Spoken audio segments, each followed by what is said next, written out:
In the new Africa, one more independent country, the state of Uganda.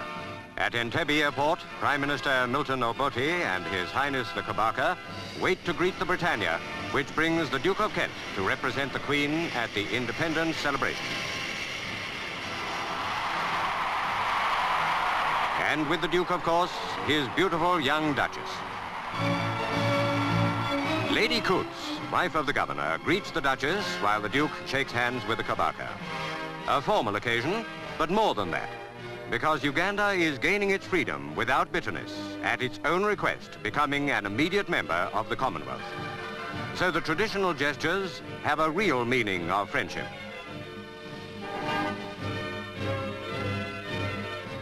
Government House at Entebbe, which for one more day is still the capital, is where the Duke and Duchess stay during their visit as guests of Governor Sir Walter Coots and his wife.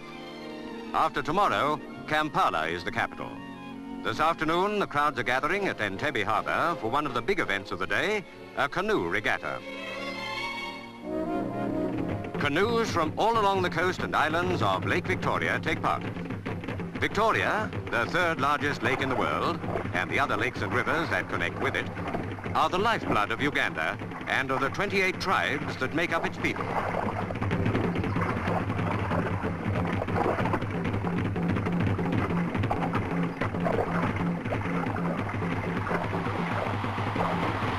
Biggest of the tribal areas is the Kingdom of Buganda, of which the Kabaka is the hereditary ruler.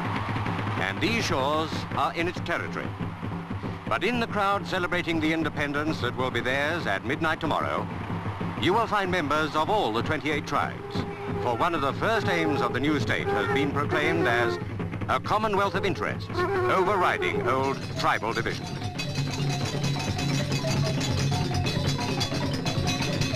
At Twikobi, the Kabaka's palace, His Highness is to give a cocktail party. And more crowds are waiting and entertaining themselves while they wait to see the Duke and Duchess arrive. But first, the Guard of Honor.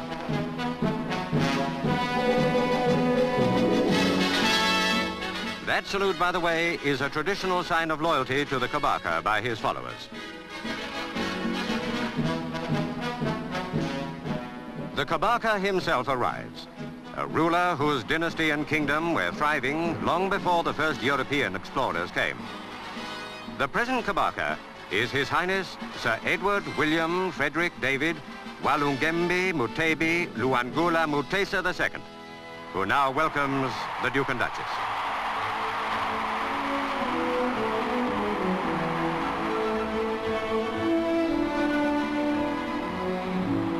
And now the Kabaka presents his ministers to the Duke and Duchess.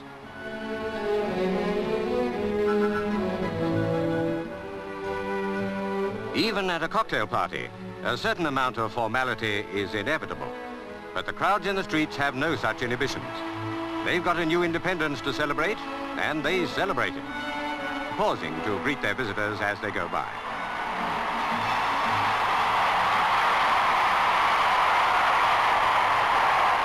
The British, too, can contribute their share of noise and colour to a celebration when they want to. And the Scots Guards do just that for the big independence tattoo in Kololo Stadium. This is the climax of all these days of rejoicing, because here at midnight, Uganda's independence will formally begin.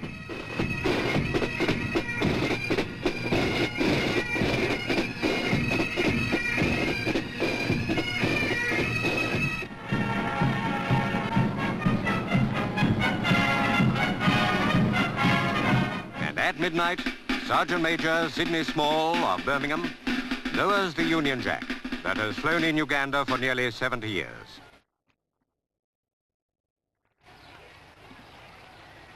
At the same moment, the 4th Battalion King's African Rifles becomes the 1st Battalion Uganda Rifles.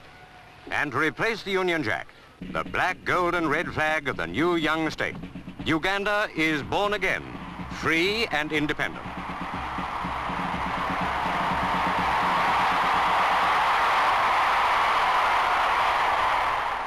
Next day is a public holiday, and by the time the Duke and Duchess return to the Kololo Stadium for the daylight celebrations, the Governor-General and the Prime Minister have been sworn in their new roles. the Duke of Kent speaks to the people of Uganda, bringing a message of goodwill and congratulations from his cousin, the Queen. Not in any sense a goodbye, for Uganda has asked to be and has been accepted as a full member of the Commonwealth, of which the Queen is head.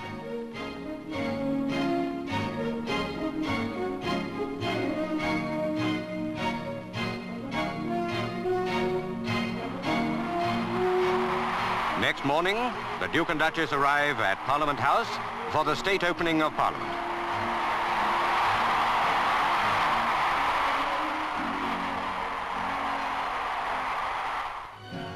Uganda's first Legislative Council met 41 years ago and has grown larger and more representative ever since.